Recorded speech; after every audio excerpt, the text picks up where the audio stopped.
Welcome back to Art Practice ASMR. In this video, I am going to be drawing a full comic page from Batman Year One. I'm going to try to recreate it as best I can, as kind of a test of my current abilities. I'm also going to continue experimenting with watercolor and Sharpies. I'm also going to be doing something a little different in this video. I don't have a lot I want to say about the art that I make in this video, other than it was really fun to do, and I really enjoy the final product, even though there are some things I would want to change. But since I don't have much to say in this video, I thought it would be interesting to read excerpts from Batman Year One.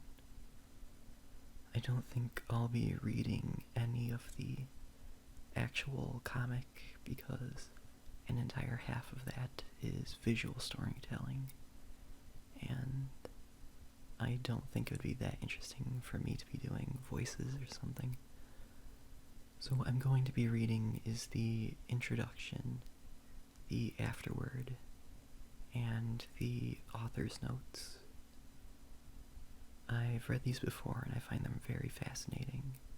So if you're an aspiring artist or author, I hope you'll find these interesting too. Or if you're just trying to relax or go to sleep, maybe this will be relaxing. Let's see.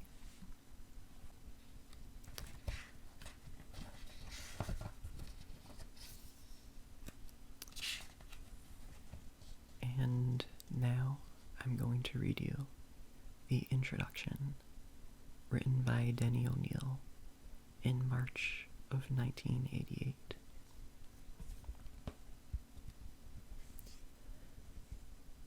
In 1986, the editorial board of DC Comics decided that their heroes, some of whom were nearly a half-century old, had become dated. A massive revamping was clearly in order, and the place to begin was with the company's three most popular and endearing characters: Superman, Wonder Woman, and Batman. The writers and artists assigned to the task had quick and clear ideas about how to update Superman and Wonder Woman, but Batman was a problem. He was fine just as he was.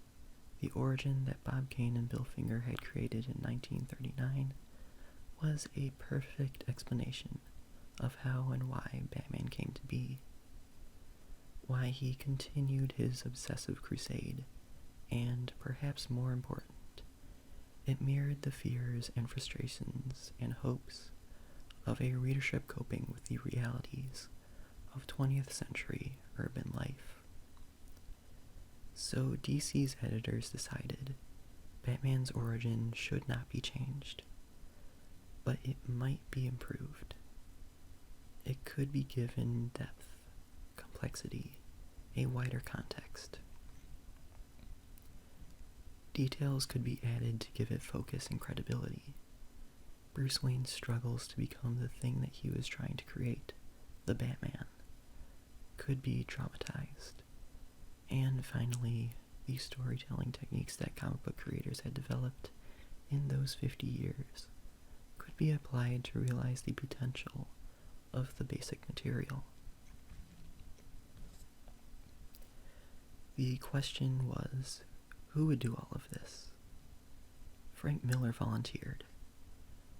Miller was generally acknowledged to be the best writer-artist to enter comics since the early 1960s. Indeed, some said he was the best ever. When he was a beginner at DC's chief competitor, Marvel Comics, he had recreated a minor character called Daredevil and produced a series that was at once faithful to the established continuity, dazzlingly innovative, and immensely popular. At DC, he had done an extended graphic novel titled Ronin, which incorporated Japanese and European influences into a personal vision of a horrifying future, and more recently, he had collaborated with Lynn Varley and Klaus Janson to produce the phenomenal Batman: The Dark Knight Returns, which portrayed an aging Batman driven out of retirement by a society running amok and his own inner needs. Having done Batman's Omega, Miller was willing and anxious to do Batman's Alpha, but he chose to abandon his role as artist. He wanted to function as writer only. His collaborator of choice was David Mazzucchelli. Mazzucchelli, though only a few years into the field, had already acquired a reputation as one of comics' extraordinary talents. He had an absolute command of composition, a powerful sense of visual drama, and an unerring eye for the telling details that bring a scene to life. Miller and Mazzucchelli complemented each other perfectly. With the help of colorist Richmond Lewis, herself a gifted artist, and letterer Todd Klein, they produced the definitive version of one of popular culture's enduring stories. Originally published in 4 parts, Batman Year One is presented here as the organic whole that Frank Miller and David Mazzucchelli meant it to be. A graphic novel that combines a familiar urban myth with an unmistakably modern sensibility and brilliant storytelling.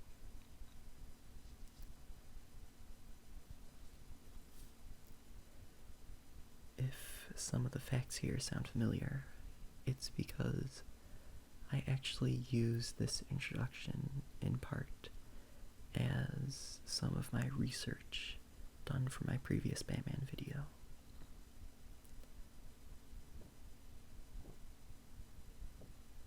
I don't know if you can hear this very well. I'm flipping the pages really close to the mic.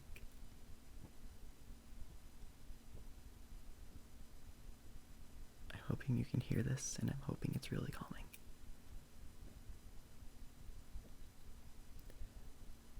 Okay. Now I'm going to read to you the afterword written by David Mazzucchelli, the illustrator of Year One. I can't remember if my first encounter with Batman was through television or print, but my childhood memories neatly incorporate both. Like that one comic in which Batman and Robin examine their enemy's bruises by moving to the side of the TV in order to see his face from a different angle. I am also of the opinion that the Adam West TV show is an extremely faithful translation of a comic book to live action. Pick up a Batman comic from the early 1960s and read it out loud. You'll see what I mean. In any case, 1966, when I was 6 years old, was when it all began. Many of my drawings from that year are of Batman, including my first page of panel continuity. So it should come as no surprise that at that young age, I made a fateful decision. From Momotaro to Moses, literature is rich with adopted orphans who, discovering their own hidden specialness, grow to become heroes. This archetype, popular throughout the world, must resonate with our earliest fears and fantasies. That's why Superman is a perfect expression of childhood desires. In daily life, he is powerless, ineffectual, but in secret, he has the ability to act, to effect change, to set things right. As a boy, I assumed that heroes, super or not, were good guys because they were good guys. That is, inherently good folks. Batman's origin, though, has always hinged on circumstance. No murder, no Batman. Despite historical precedent, I've never been comfortable with the idea of vengeance as a heroic ideal. Wouldn't a hero embody more than that? Here's what Frank told Amazing Heroes in 1986. He's clearly a man with a mission, but it's not one of vengeance. Bruce is not after personal revenge. He's much bigger than that. He's much more noble than that. He wants the world to be a better place, where a young Bruce Wayne would not be a victim. In a way, he's out to make himself unnecessary. Batman is a hero who wishes he didn't have to exist.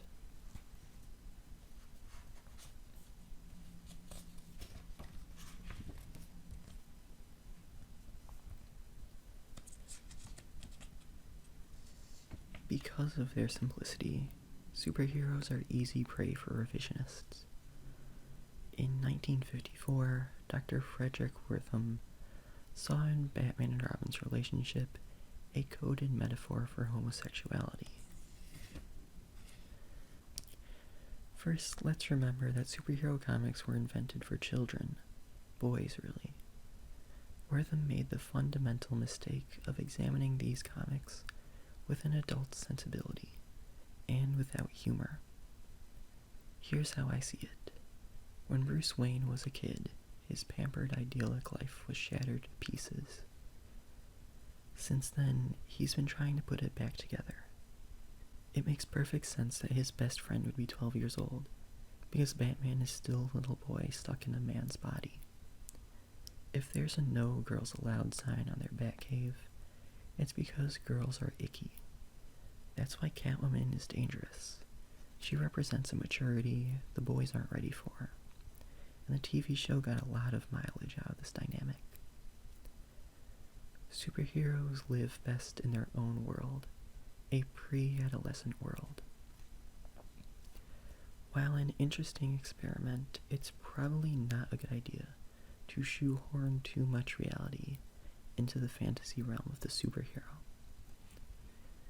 Ever since Stan Lee introduced anxiety into superheroes, no, earlier, since Harvey Kurtzman first trained a satiric eye in them at MAD.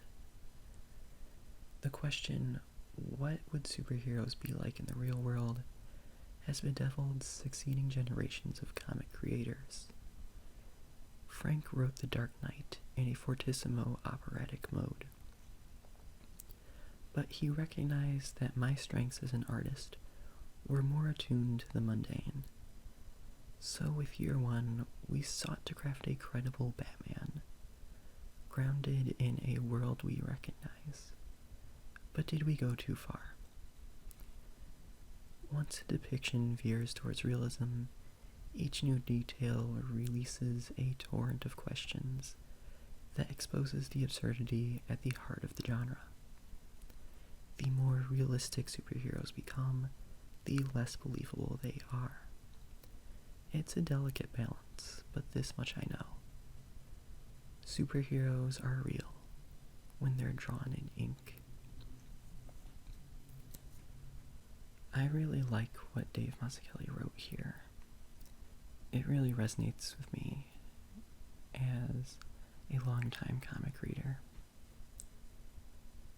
And the last bit really speaks to me when he says that superheroes are real when they're drawn in ink, because it kind of sums up my feelings about comic book movies. There are a lot of good comic book movies out there, but I generally hate a lot of them. As much as I've enjoyed the MCU, I don't think there's any Marvel movie that I would rather watch instead of read. You know, Age of Ultron barely resembles the storyline it's named after. Civil War really only borrows the concept of Team Iron Man and Team Captain America.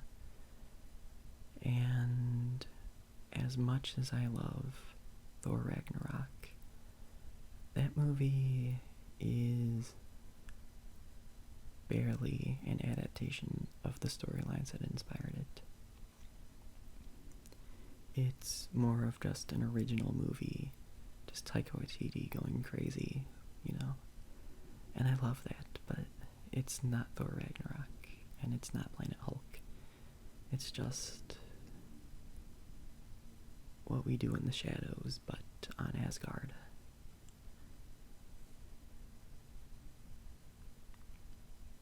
This frustration is kind of something that I have to be silent about, because as popular and cool comic book movies have made superheroes, most people don't read comics.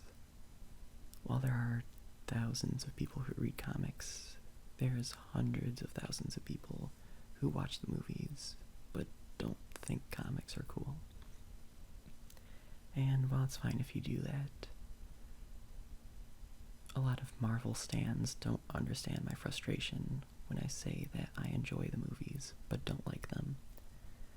And a lot of people don't understand why I'm really burnt out on them. Anyway, I'm going to read the final bit written by Frank Miller. I don't really have a transition to get away from something that's so sad like that. I'm going to read A Shadow Fell Across Me by Frank Miller, and maybe this will make me happy.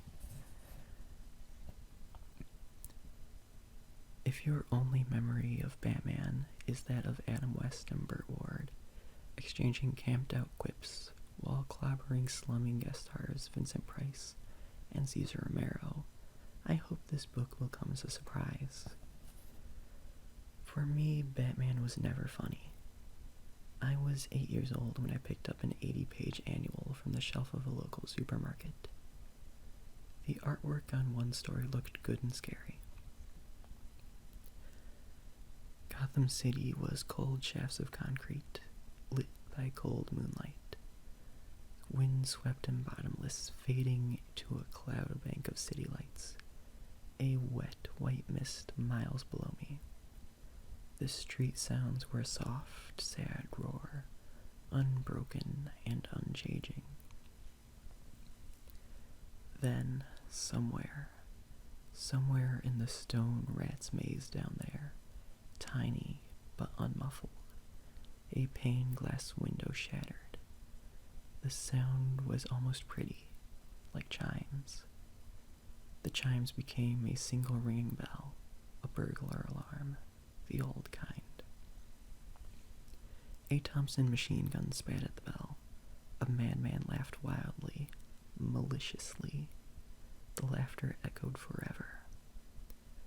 A shadow fell across me from above. Wings flapped, close by and almost silent. Glistening wet, black against the blackened sky. A monster, a giant. Winged gargoyle hunched forward, pausing at a building's ledge, and cocked its head, following the last seconds. Moonlight glanced across its back, across its massive shoulders, down its craned, cabled neck across its skull, striking a triangle at one pointed bat's ear. It rose into space, its wings spread wide, then fell, its wings now a fluttering cape wrapped tight around the body of a man. It fell past me, its shadow sliding across walls, growing to swallow whole buildings lit by the clouds below. The shadow faded into the clouds. It was gone. The 80-page giant comic cost 25 cents, but I bought it anyway. The thing I liked the most of what Frank Miller said here was when he said that for him, Batman was never funny, but he hoped that people who only knew Batman as Adam West You hope that they would read this story and be surprised by it. And this resonates with me because recently we got a movie that was, in my opinion, one of the best comic book movies in a long time. It was one that was made by a fan of comics for fans of comics. And this movie did poorly because, unfortunately, most of the audience who saw it were not fans of comics. Most of the people came into this movie expecting their favorite interpretations of the characters that they've known from other movies and TV shows. But unfortunately, the versions of the characters adapted in this movie were a Lonely Place of Dying era interpretation of Frank Miller's Batman, and a very clearly Earth 1 Superman. Of course, this movie I'm talking about is Batman v Superman, directed by Zack Snyder. And I wholeheartedly believe that this movie didn't do well, not because of corporate sabotaging, and not because people are too stupid, and not because it's a genuinely bad movie, because it isn't. I think people just came in with expectations that couldn't be met because they were expecting things that weren't going to be made. I think people hang too closely onto their favorite interpretations of things, and when their expectations aren't met, they just rage against it. I mean, that's very clearly what happened with this movie, but it's also what happened with movies like The Last Jedi. I will say that I personally hated that movie because I felt that it went against everything that I expected. But when I realized that it wasn't the point of the movie to meet my expectations, it was the point of the movie to tell its own story, that's when I began to like it. I think when you're pre-disappointed, you become more open to being able to enjoy things. I think that's why a lot of people who hated Batman v Superman the first time are coming around to the movie on their rewatches. I've seen several comments of people who saw the movie in theaters and they thought that they would never watch it again. But then they gave the Ultimate Edition a chance and they genuinely liked the movie. I'm seeing a lot of that more and more, and I think we'll see a mass of that happening in the next 5 or 10 years. People will start disliking certain movies and liking other movies, such as Batman v Superman, purely because they're just open to it now. What they've expected hasn't been met, but now they're open to like this new thing.